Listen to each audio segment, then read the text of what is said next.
Listen, the United States and Israel are ironclad partners. We have a biblical responsibility to them as well as an allied responsibility.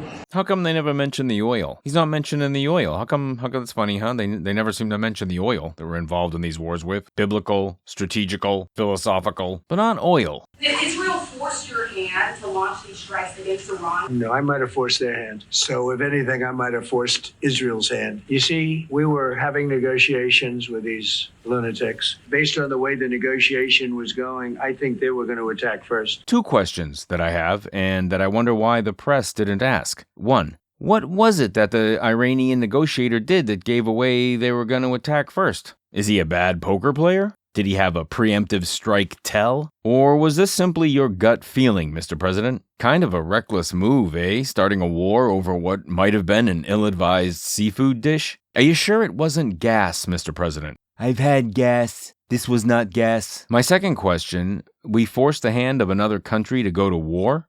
Why? There should be a damn good reason for this, no? And Israel? Genocides aside, I'm told this widow vulnerable darling is cast in a predatory, hostile, anti-Semitic environment. I'm told they got some very nasty neighbors. Is it really in their best interest to be shoved into a war with them? Shouldn't we be using all the arrows in our diplomatic quiver, every carrot and stick to make sure that they all find a way to get along? And then we can move on? Hell, the Irish stopped fighting in Northern Ireland. Hey, Middle East, I don't want to tell you your business, but even the Irish have sorted it out. It's kind of making you look bad. And how are we helping them by pushing them into conflict with their neighbors? I mean, I don't buy any of this. I'm sure Israel is dictating American foreign policy, but just going along with what you're saying, taking you at your word, not that you're known for prevaricating at all, how are we helping them by pushing them into conflict with their neighbors? We don't even live on that block. And I don't know about you, but I'm not interested in hanging around the desert. My pasty white flesh will fry in 30 seconds. And oh yeah, I don't have healthcare coverage. I would rather our money be spent on that instead of funding more oil wars in the Middle East, or Ukraine for that matter. That's right, that's an oil war too. Oil and natural gas were discovered 20 years ago in the Donbass and Crimea respectively. And where's Putin hanging on to for dear life? Donbass and Crimea. Now, Russia doesn't need that energy, they have plenty, but they do need Ukraine's to stay in the ground. If Ukraine started selling, it would kill the energy market for Russia. That's why they invaded. And I don't support war, that's why I don't support Putin, because he started a war which can spill over and have disastrous consequences. Maybe you've heard of them, World War I and World War II? Which brings us to Trump and this bad decision, which, like so many wars, is predicated on that old Middle Eastern gold, Tehran tea, oil. As Michael Hudson outlines in his article in Counterpunch, link below, a peaceful resolution would have prevented the long-term U.S. plan to consolidate and weaponize its control over Middle Eastern oil, its transportation, and the investment of its oil export revenues. None of this was about an atom bomb to begin with.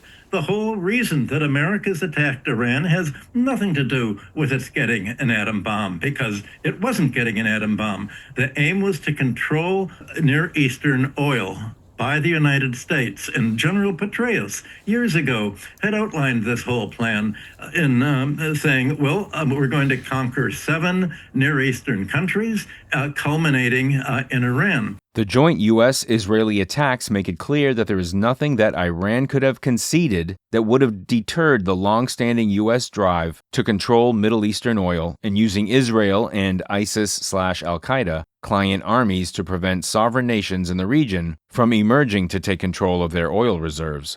Now, there's a real hypocrisy, especially among self-identified conservatives who, lately, have been banging on about no more wars of choice. Now, it seems like that was just more Pavlovian response as opposed to a heartfelt conviction. In other words, they had no problem being dog-whistled with the culture war. If liberal Biden was for it, then I'm against it. If it's a war of choice started by Trump, I'm all for it. Well, it doesn't seem like you've thought out your opinion on war at all, and that you're easily led into whatever they want you to believe so long as it falls under the neat little categories of liberal and MAGA. The real problem in our country, libs and MAGA who seem only concerned with owning each other rather than fixing the problems most Americans want fixed. Homelessness, healthcare, police reform, affordable housing, taxing the rich. So when we talk about a potential war with Iran, which is looking like we are walking very dangerously down that path. You know why she's saying this? Because she knows that war with Iran has been on the agenda of the elite who run America for years, decades. Well, actually, the plans go way back to 1974, when OPEC quadrupled the prices. And the United States said, well, you can quadruple the prices, but we need to control the world's oil trade because oil is a choke point.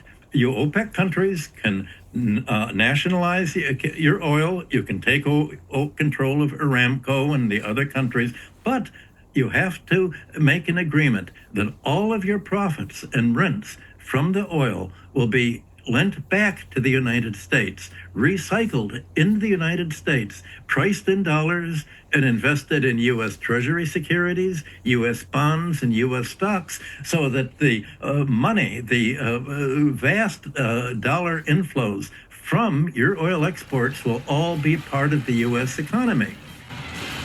Enjoy your medical debt. It's called the American dream because you have to be asleep to believe it.